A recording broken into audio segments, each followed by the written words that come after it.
Alleged terrorists in the crowd. Our story starts here in Minneapolis at the corner of 38th Street and Chicago Avenue, where George Floyd was killed while in the custody of Minneapolis police. It all sparked protests and riots. It also sparked all kinds of theories as to who was in the crowd. One of those in the crowd, 30-year-old Michael Solomon of nearby New Brighton, Minnesota, made an appearance by Zoom in Minneapolis Federal Court on this September 11th, 2020. He waived his right to a detention hearing, a hearing used to set bail. He remains in jail along with 22-year-old Benjamin Teeter of Hampstead, North Carolina. Both are facing a federal charge of conspired and attempted to provide material support to a designated foreign terrorist organization, Hamas. In part, the pair allegedly talked about blowing up a courthouse and killing senators, according to an FBI investigation. Here's their story, direct from the criminal complaint, now filed in federal court. Quote, in late May of 2020, the FBI initiated an investigation into members of the Boogaloo Bois based on information that members were discussing committing crimes of violence and were maintaining an armed presence on the streets of Minneapolis during civil unrest following the death of George Floyd.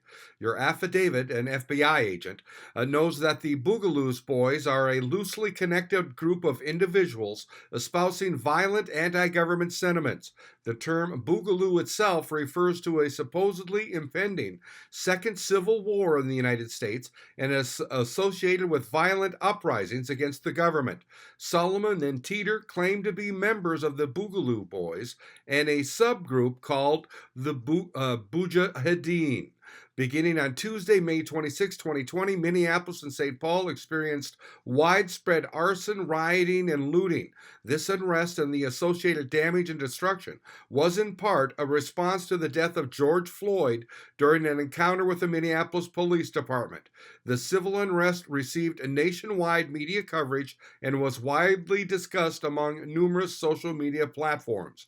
On May 26, Solomon, a United States citizen and resident of Minnesota, publicly posted on Facebook the following: I need a head count. If you have a keybase, message me. Keybase meaning a encrypted account. The same day, Teeter, a resident of North Carolina, publicly posted the following on Facebook: Lock and load, boys. Boog flags are in the air. The national network is going off. A review of Teeter's public posts shows that he then traveled from North Carolina to Minnesota. In late May, FBI agents encountered a witness, now referred to as W1, after responding to a tip about the presence of armed men in a residential neighborhood in Minneapolis. W1 then explained a series of events involving both Solomon and Teeter. W1 told the agents that he'd met Solomon during a civil unrest taking place in the Twin Cities following the death of George Floyd. According to W1, they met Solomon on May 26 as he openly carried a firearm on the street. Solomon explained to W1 that his group, the Mujahideen, were willing to protect W1 from the police, white supremacists, and looters during the ongoing civil unrest. Solomon also told W1 that his mission was to get the police out of the city. Approximately 3 days later, W1 invited Solomon and his associates to stay at W1's house.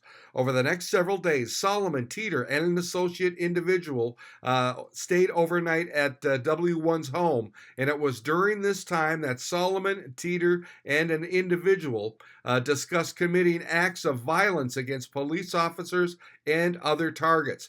These conversations, combined with Solomon's and Teeter's and the individual's possession of firearms and substantial quantities of ammunition, caused W1 to become uncomfortable with their presence. W1 said that Solomon, Teeter, and the other members of the Boogaloo Bois and Mujahideen openly discussed committing acts of violence in furtherance of the Mujahideen's stated goal of overthrowing the government and replacing its police forces. For example, Solomon and Teeter discuss attacking a National Guard armory to steal weapons and bombs for the Mujahideen. W1 stated that Teeter claimed to have a connection with the National Guard who would support the Mujahideen if a siege occurred. Solomon and Teeter also discussed seeking out and killing white supremacists. In reference to targeting members of a white supremacist organization for assassination, Teeter stated, individual will be recording when I kill them. In addition to discussing the theft of explosives from a National Guard armory, Solomon asked W1 if W1 knew someone who could provide him with C4, C4 being an explosive material. In early June, the FBI began receiving information about Solomon, Teeter, and other members of the Boogaloo Bois through a confidential human source, hereinafter known as a CHS. The confidential source initially met Solomon on Facebook. Solomon and the source communicated using Facebook's private messaging feature until Solomon instructed the confidential informant to switch to an encrypted messaging application. Since early June, the informant has reported on numerous conversations with Solomon, Teeter, and members of the Boogaloo Bois, or the Mujahideen. On June 6th and early into June 7th, the confidential source, Solomon and Teeter and an associate, individual 2, met at a residence in the Twin Cities during a recorded gathering. They disliked the Mujahideen's dislike of police officers and the possibility of shooting members of law enforcement. At one point during this conversation, Solomon, Teeter, and Individual 2 were all loading ammunition into magazines while wearing gloves when Teeter stated, "This isn't something I'm worried about for a carry gun. The affidavit, the FBI agent, understands this is to mean that Teeter is ordinarily unconcerned about leaving fingerprints on a firearm or ammunition that he intends to carry legally." Teeter then stated, "This is mercenary protocol. If I have to shoot someone, I'm not going to call the cops and stick around." Solomon responded, "If you're carrying for self-defense, you're going to call the cops and go through the process." Solomon then added, "Most likely, shit we're doing, what we're doing, we don't want our fingerprints on our shit." In discussing the potential confrontation with police, Solomon stated, "If we get to the point where we engage the police, I'm not going to stop. I'm going to take out whoever initiated the violence, and then I'm going to hang out in the area, move and set up in a better location that's as close to the area as I can. And then I'm going to take out the next thing that shows up. And I'm going to keep going until I'm not taking out people anymore. Like if I get into a firefight, I'm getting into a firefight until I can't fight anymore. If I run out of ammo, I'll go to court." On June 8th, Solomon posted publicly the following on one of his 2 known Facebook accounts. 2 photos here. One with a group of people, as you see, and the other one here with the caption, "I want you to join the United States Mujahideen." The complaint goes on. Based on recorded conversations between Solomon, Teeter, and the confidential source the FBI agent has reviewed, I know that Solomon and Teeter believe that the confidential source to be a member of Hamas, a designated foreign terrorist organization. The source is a Middle Eastern male with a heavy accent. Based on several conversations with the confidential source, Solomon and Teeter have expressed that the terrorist organization Hamas shares anti-U.S. government views that align with their own anti-U.S. government views. Solomon and Teeter expressed a desire to employ themselves as mercenaries for Hamas, as a means to generate cash for the Boogaloo Bois, a Mujahideen movement. Solomon and Teeter discussed with their confidential source their need for funds to to recruit members for the purchase of land for a compound to train Boogaloo Boys and Mujahideen members. During a recorded June 14th member meeting, the confidential source asked Teeter to describe what he and the Mujahideen were planning to do for Hamas. During this conversation, the confidential source emphasized that both Teeter and Solomon could walk away from any plan they came up with and they could still be friends.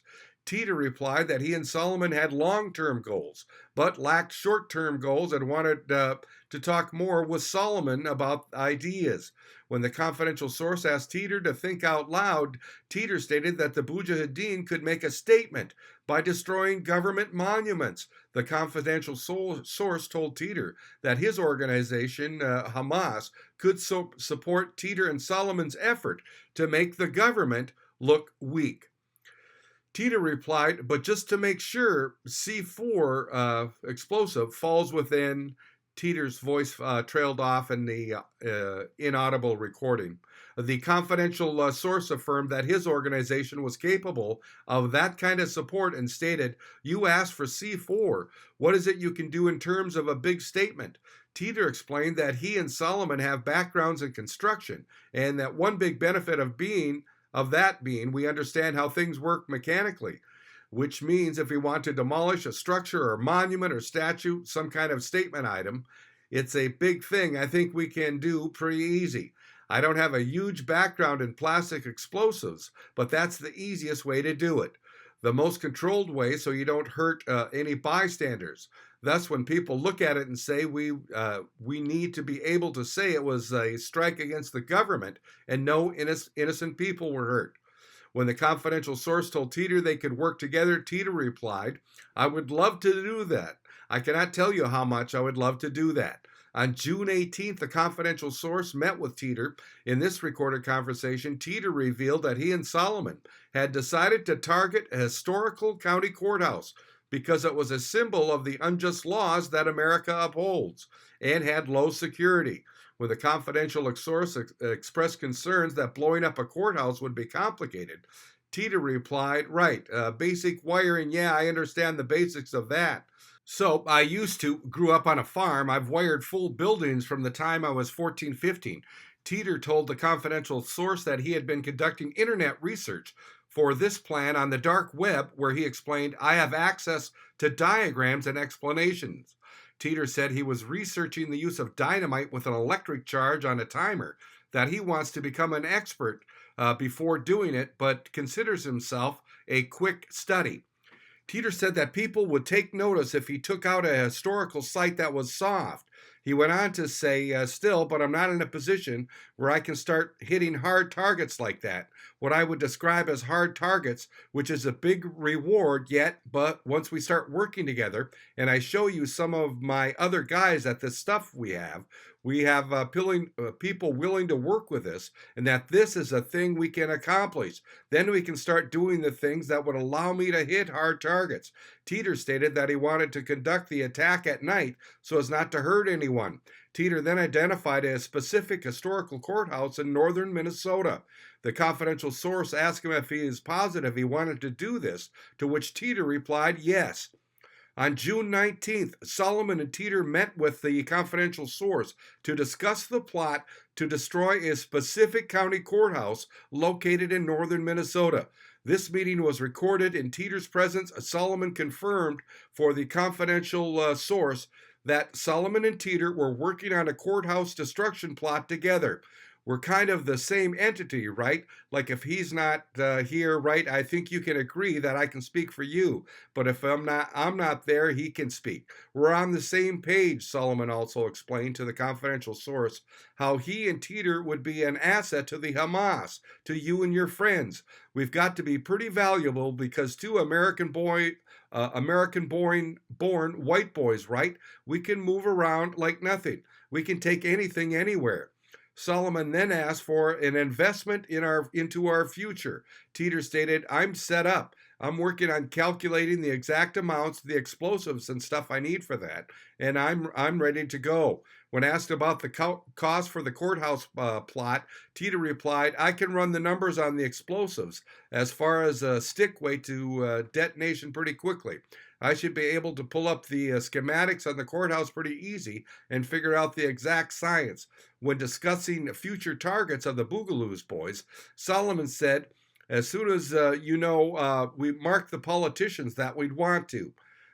I'd be fine with going after the media after that. I'm not necessarily talking about the journalists on the street. Yeah, they lie. I'm more talking, I just want to take out the top 20% of the people at each company. On June 28th, Solomon Teeter and the confidential source met at a hotel. This is where the confidential source introduced Solomon and Teeter to an individual who Solomon Teeter believed was another more senior member of Hamas. This individual, in fact, an undercover employee of the FBI. During this audio and video recorded meeting, Solomon and Teeter expressed their willingness to the undercover agent to manufacture suppressors for the Hamas. Suppressors meaning silencers for guns. During this meeting, Teeter explained his philosophy to the undercover agent. Teeter stated he was an anarchist who wants to completely remove the government. Then just start all over. Solomon added, our goal is to tear it down. When asked how long Teeter and Solomon had been part of the movement, Teeter replied, for a year and a half, which is when we both got into it. In an effort to convince the undercover agent that they would have value to the Hamas, Solomon stated, I'm also a redneck. Nobody notices a redneck, but basically, like, we've got ideas. We've got, what we want to do. We've got training. And we've got the knowledge. Teeter added, and we have a network. Teeter further explained that he had the knowledge and experience necessary to manufacture unmarked parts for guns and create unregistered and untraceable weapons as well. Teeter stated, with about $700 of equipment, I can produce unmarked, untraceable AR-15s. Solomon added, yeah, we can also make them fully automatic if you like. In reference to manufacturing untraceable AR-15s, Teeter explained that we both have Boog boys across the country who we could use as a network to move it around. It's definitely something we'd be capable of. When asked by the undercover agent what Hamas could do in turn for the defendants, Teeter replied, we just do not have the funding to start to do a lot of these things. Teeter and Solomon then discussed their plan to raid the headquarters of a white supremacist organization in North Carolina, stating if we can make it so 40 of them can't go home, it's a win-win. Later in this meeting, the men discussed their mutual goals. Solomon stated that if we are capable to accomplish our goals, the U.S. would be effing done. Asked about future goals, Teeter stated, I believe that we could completely demolish the historic courthouse with about 12 pounds of dynamite and 15 mini fuses. Solomon added, there's something that's a lot better than dynamite. C4 is more powerful. During the meeting with the confidential source and undercover agent, the defendants discussed soft and hard targets. Asked to identify a hard target, Solomon responded, I would love to take out a police station, and referenced using a grenade launcher to accomplish this. As a first step in building trust with the Hamas, Solomon suggested giving the undercover agent something that we produce. Teeter explained the attack on headquarters. We want to go in with subsonic ammunition. We want to go in suppressed. And I can get us subsonic ammunition and suppressors, both kinds of things that I can provide for us if I can find them. When asked by the undercover agent if Teeter knew how to build a suppressor, Solomon stated, yes, we both know how to do that. Again, the suppressors being the silencers for guns. The undercover agent asked about Solomon's reference to politicians. Teeter replied, that would be a future thing. Solomon stated, for the future, I'd build a gallows in front of the Congress building in D.C. and just start hanging politicians left and right. In reference to politicians hiring security for protection, Teeter stated, you can't stop threats that you can't see. I shoot precision long-range bolt rifles. I do most of my shooting beyond half a mile, and I can easily, with a well-equipped rifle, shoot to 1,500 yards. On July 6, at Solomon Teeter's request, the confidential agent source provided Teeter with funds for the purchase of the tools and parts needed to produce the suppressors. At 5:30 p.m. on July 9th, Teeter communicated with the confidential source via messaging application about also building pistols for the confidential source. I can't remember if I mentioned this before, but I can also build pistols.